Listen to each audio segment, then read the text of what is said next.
بدخشانی صنم تاقی به در کوچه های کابل، فبلخی دخترک تا جرم و تا درواز می آید.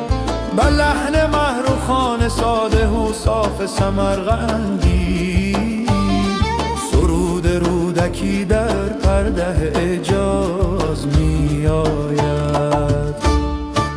چه شیرین نغمهی گل دختران تاجیکستانی، ز شهر مولوی شیرین غزل پرداز می آید.